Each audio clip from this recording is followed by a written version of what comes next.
Chosen one, drop everything and ground into my words right now. That restlessness eating at you from the inside, your old life is dying and it knows it. The enemy has been working overtime this week for one reason and one reason only. He knows what Friday brings. It all ends Friday. The version of you that has been struggling, second-guessing, and surviving on empty, that version is finished. But hear me clearly, because this is the part most people miss. It is not ending because of circumstances. It is ending because of what you have already done. Think back to that moment this week when everything in you wanted to react, wanted to lash out, wanted to quit. And you chose to stay quiet instead. You held it together when no one was watching. You kept going when there was no applause, no confirmation, no sign. You did not know it then, but that moment of endurance was the act that unlocked the gate to everything you have been believing for. You did not delay your breakthrough. You triggered it. Heaven blocked everything else competing for your attention today, just to bring you this message. So plant your feet and do not look away, because I am about to read the verdict over your life. You did not find this recording by accident. The algorithm did not bring you here. The Holy Spirit did. This is a divine appointment, written into the calendar of eternity before your name was spoken over this earth. You are standing at a threshold.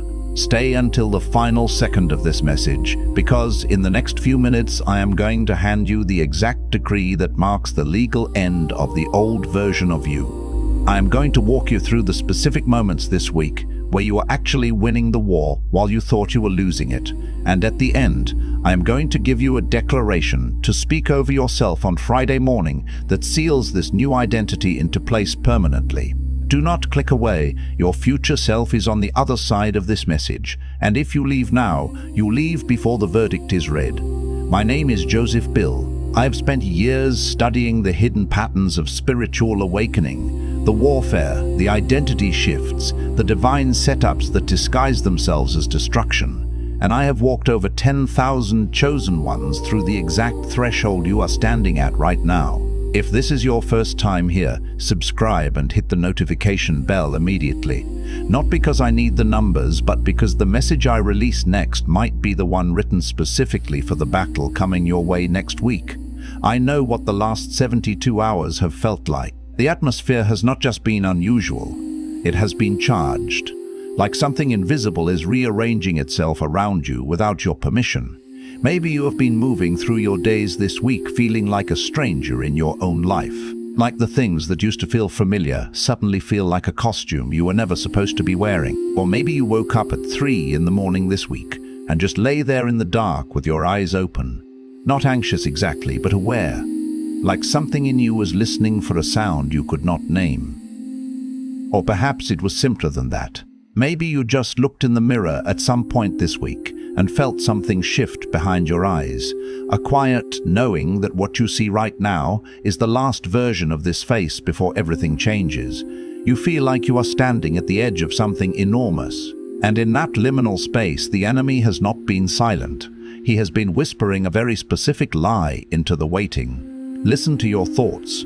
He has been telling you that you are not ready, that the transformation you are believing for is for people who are further along than you. He has been replaying every moment this week where you fell short, that conversation where you said the wrong thing, that habit you slipped back into, that morning you could not pull yourself out of bed and chose survival over discipline. The accuser has been standing over those moments, pointing and saying, "This is evidence." He is telling you that who you are right now is proof that who you are becoming is not possible. But I need you to hear what the scripture actually says about this moment. 2 Corinthians 5:17 says, "If anyone is in Christ, he is a new creation. The old has passed away. Behold has passed away. Behold, the new has come." Listen to that promise carefully. The old has passed away. Not is passing, not will pass, has passed. The transaction is already complete in the realm where it matters. The version of you that the enemy keeps replaying as evidence is not a warning about your future. It is a funeral he is attending alone. What he is showing you is not prophecy, it is a corpse. You are not who you were last Monday. You are not even who you were yesterday. The restlessness you feel is not impatience. it is renovation. The discomfort moving through your bones right now is not punishment for falling short. It is the sound of a new architecture being built inside of you from the foundation upward. You think you have been wasting this week. You think the stumbles and the silence and the moments of barely holding on were setbacks. Let me reframe your reality. Every single moment of this week was preparation. The version of you that steps into Friday is not going to resemble the version that began Monday. And the enemy knows it. That is why the whispers have been louder. That is why the doubt has been heavier. That is why everything that could shake you has been shaking. Friday is not just another day on the calendar. For you, it is a marker, a line drawn in the spirit. The beginning of a new you is not coming someday. It arrives Friday. Because here is what nobody tells you about a new beginning. It does not arrive like a sunrise, soft, gradual, gentle on the eyes. No. A real new beginning arrives like a demolition. It arrives like the ground shifting beneath your feet before the foundation is even poured. Imagine the earth groaning, protesting the disruption, a violent upheaval that precedes the stillness of reconstruction. And if you have been feeling unstable lately, if you have been feeling like something is being torn from your hands before you even understand what it is, as if the very fabric of your reality is unraveling, that is not a sign that you are losing. That is the signature of a God who builds by breaking first. It is the divine hand orchestrating a necessary dismantling, a sacred destruction that clears the ground for something far grander. Some messages do not just inform, they arm you. They are not mere whispers of encouragement. They are clarion calls to the soul, forging weapons in the crucible of your spirit. If something in your spirit just shifted, a resonant tremor that vibrated through your very being, you may be ready to receive the Warrior's Codex. This field manual reveals the 7 forbidden weapons of the Chosen One, the ones most believers will live and die without ever learning to draw, the ancient keys to unlocking dormant power and divine authority. It also comes with the commissioning, a spoken audio initiation from me, a powerful anointing delivered the moment you open the Codex, marking you for purpose. And for those ready to go further, to truly step into the fullness of their destiny, you will also have the chance to unlock the Breakthrough Protocol, a 21-day operational sequence designed to walk you into the moment you were born for, a guided ascent into your highest potential. The link is in the first pinned comment, but only for a limited time. Now stay with me. Because what I am about to walk you through is not theory. It is not fleeting inspiration, a puff of smoke that dissipates in the wind. It is a map, a celestial chart, meticulously drawn, and every point on this map is a place you have already been standing. You just did not know what it meant while you were there, mistaking the sacred ground of your formation for a wilderness of despair. The first thing you need to understand is this. You have been calling this season silence when heaven has been calling it preparation. And those are not the same thing. Silence is merely the absence of sound, an empty chamber. Preparation is concealment, a sacred space where the masterpiece is being sculpted, hidden from the world until its perfection is assured. When a thing is being prepared, it is not visible, not because it does not exist, but because its exposure, before completion, would destroy it, would shatter the delicate unfolding. Think of David. He was anointed king in a field, the fragrant oil of kingship upon his brow, while Saul still sat on the throne, a symbol of the present reality that would eventually yield. Between the oil on his head and the crown on that head, there were years. There were caves, dark and solitary, echoing with the whispers of doubt and the roar of lions. There was a valley so low he wrote about it from inside it, a place of profound desolation where his spirit was tested like gold in the fire. He was not abandoned in that valley. He was being formed inside it, his character tempered, his faith deepened, his reliance on the Almighty solidified. And what God was building in him during the silence, in the hidden chambers of his soul, could not have been built any other way. If you have been in a cave, breathing the dust of isolation, you are not forgotten. You are being fitted, piece by precious piece, for the weight of a crown you could not yet comprehend. But here is where it goes deeper. The reason most people cannot receive what is coming, cannot embrace the seismic shift, is not because they are unworthy. It is because they have been filling the preparation season with noise, the endless chatter of distraction, the cacophony of external validation, to avoid what the silence was trying to show them. There is something about stillness that terrifies the human spirit, a primal fear of confronting the void, because in the stillness you cannot distract yourself from the questions God is asking you, questions that pierce the veil of your everyday existence. Questions like, who are you without the title, the accolades, the achievements that define you in the eyes of the world? Who are you when no one is watching, when the audience is gone, and only your true self remains? What do you actually believe when the circumstance strips the confession away, when the comfort of certainty is replaced by the stark reality of doubt? And most people would rather scroll endlessly through digital distractions, perform for an imagined crowd, explain away their insecurities and justify their inaction, than sit still long enough to let God expose the places that still need work, the jagged edges that still need smoothing. But those unexposed places, those unaddressed wounds, those unexamined fears, they become the ceilings. They become the invisible walls that hem you in, restricting your ascent. Not the enemy, not the past, in and of itself. The unexamined interior, the hidden chambers of your own soul. And this leads us to something most people miss entirely, a truth buried beneath layers of spiritual misunderstanding. There is a difference between being chosen and being ready to carry what being chosen actually costs. Heaven does not choose based on who looks the part, who possesses the superficial polish of perceived readiness.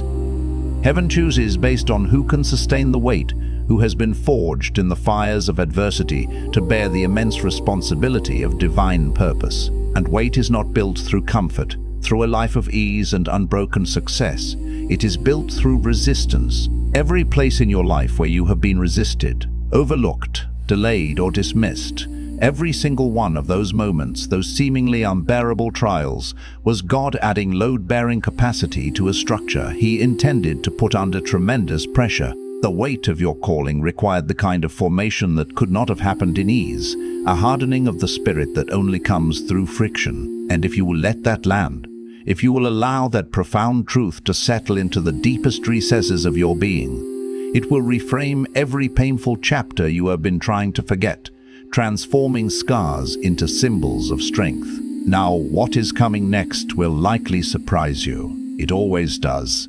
Because we are about to get to the place where this stops being about what God is doing in His magnificent sovereignty and starts being about what you have been refusing to release, what you have been clinging to with a death grip. Stay with me, because you cannot step into a new version of yourself, a resurrected self, while still wearing the old one like armor.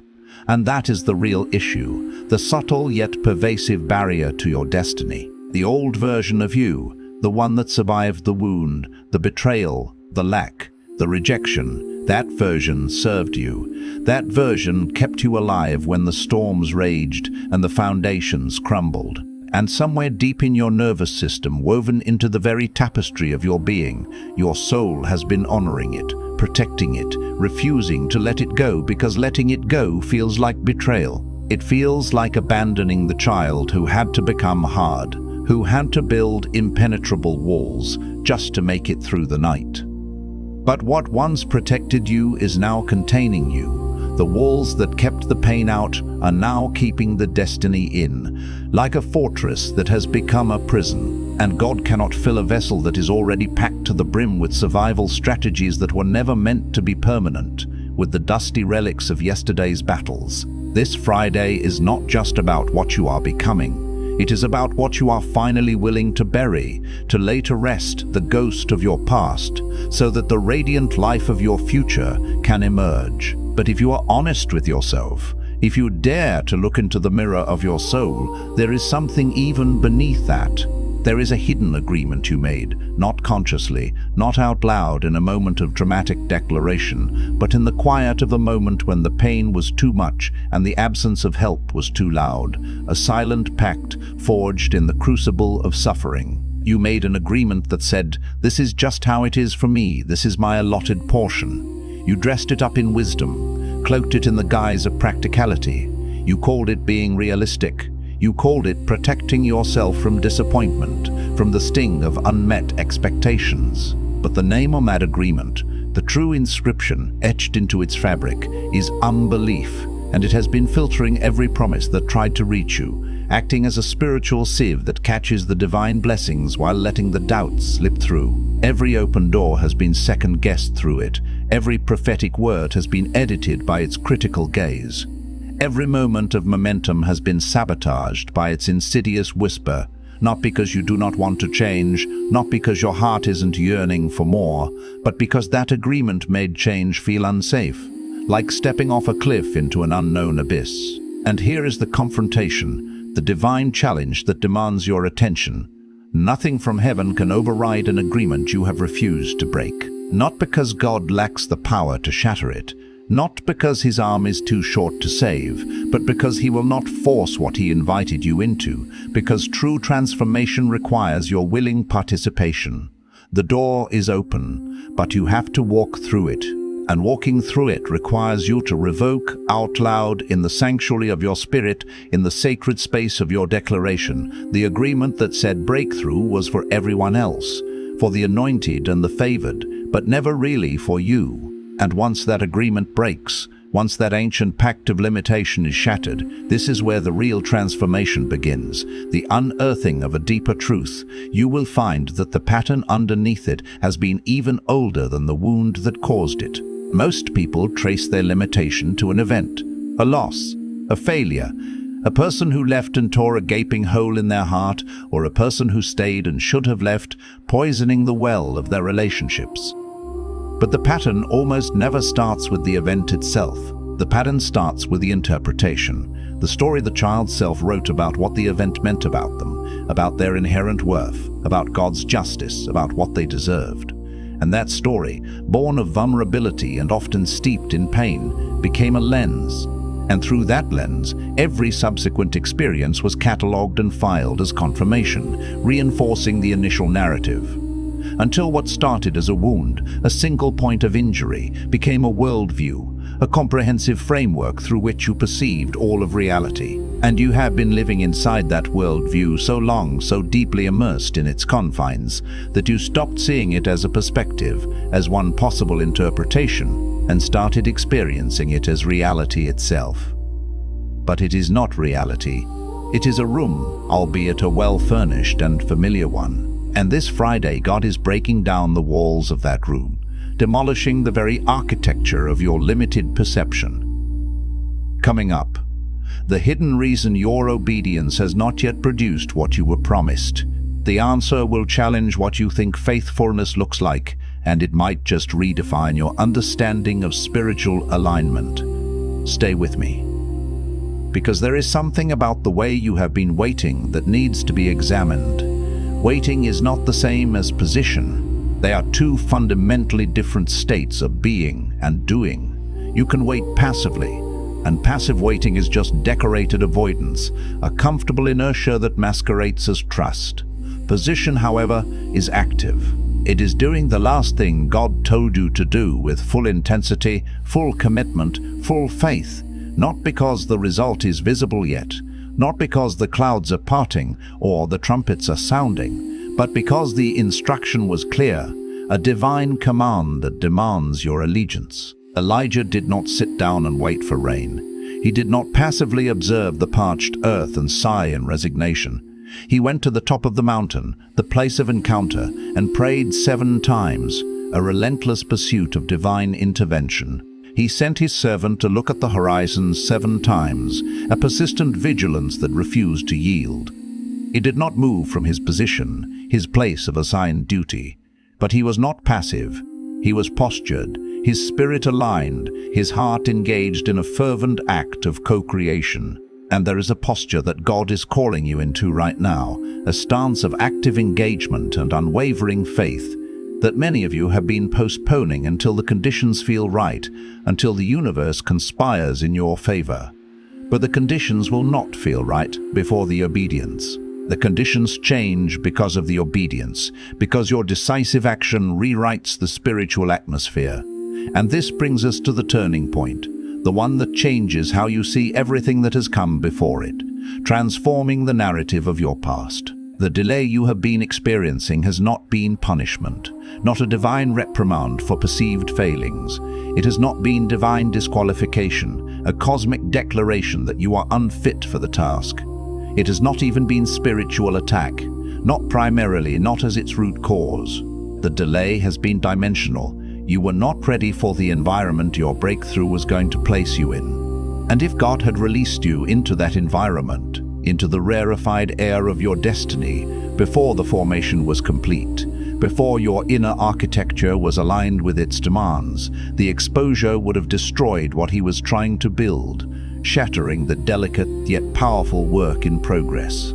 Joseph had to understand prison, the stark reality of confinement and injustice, before he could administer a kingdom, before he could rule justly over a nation. Because a man who has never been falsely accused cannot rule justly over those who have, cannot extend empathy and understanding to the wrongfully judged. A woman who has never been overlooked cannot advocate fully for those who are invisible, cannot champion the cause of the marginalized with genuine compassion. Your delay was calibration. It was God meticulously aligning the internal architecture of your soul with the external assignment of your destiny. And this week, this specific threshold you're approaching, something in that alignment shifts, a cosmic reorientation that prepares you for what lies beyond. But here is the part that may be the hardest to receive, the truth that challenges our deepest desire for comfort and familiarity. The version of you that crosses this threshold, the resurrected self that steps into the new season, cannot be dragged across by the old version of you, clinging to the past like a desperate castaway. You cannot white-knuckle your way into new identity, forcing a transformation that is not organically integrated.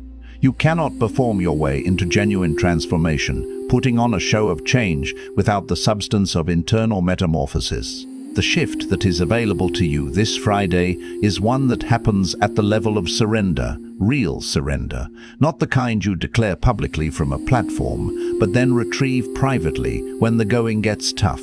The kind of surrender where you stop negotiating the terms of your obedience, where you cease bargaining with the Almighty. The kind where you stop asking God to confirm what He already said, where you trust His word implicitly. The kind where you stop waiting to feel ready, to feel the perfect alignment of emotion and circumstance, and start moving because He said, move, because His command is your catalyst, because the chosen one does not wait for courage to arrive like a well-timed guest. The chosen one moves while afraid. That is what makes them chosen, not the absence of fear, which is a human impossibility, but the refusal to let fear write the final instruction, the refusal to surrender the helm of their life to the paralyzing grip of anxiety. And here is what you did not expect, what defies your carefully constructed predictions. The new you that is emerging this Friday is not going to feel entirely familiar. There will be a sense of the alien, the unknown, a departure from the self you have known for so long. And that discomfort, that slight unease, that feeling of standing in something that does not yet fit perfectly, like a garment that is not quite tailored, that is not a sign you went the wrong direction, that is the sensation of expansion. A thing that has been confined too long will feel the stretch before it feels the freedom, like a seed bursting forth from the confines of the earth. The new, you will not look like what you imagined, because what you imagined was still filtered through the old lens. The limited perspective of your past, what is actually coming, is larger than your imagination produced, because it was designed in the mind of a God whose thoughts are not your thoughts, whose creative genius far surpasses the capacity of human conception, and whose ways exceed every ceiling you have placed on your own potential. Let it be bigger than you planned. Let it be unfamiliar. Let it be the thing you almost talked yourself out of, the whisper of doubt that almost silenced your ascent. Place your hand on your heart and declare this with me. I release every agreement I made in moments of pain that told me breakthrough was not for me. I revoke every vow of smallness I spoke over my own life in the language of humility and called it wisdom. I break every pattern that was born from an interpretation and not from truth. I release the version of me that survived, and I honor it for getting me here, for its faithfulness in the struggle. But I do not need it anymore. I step into this new season with full surrender, full posture, full presence. I am not waiting to feel ready. I move because God already said go. My delay was not my disqualification. My formation was my preparation. And this Friday, I cross the threshold, not with noise, not with performance, but with the quiet, unshakable certainty of a person who finally knows who they are, whose they are, and what they were born to carry. I am not who I was. I am becoming who heaven always saw when it looked at me, and I will not shrink from that anymore. Not today, not this Friday, not ever again.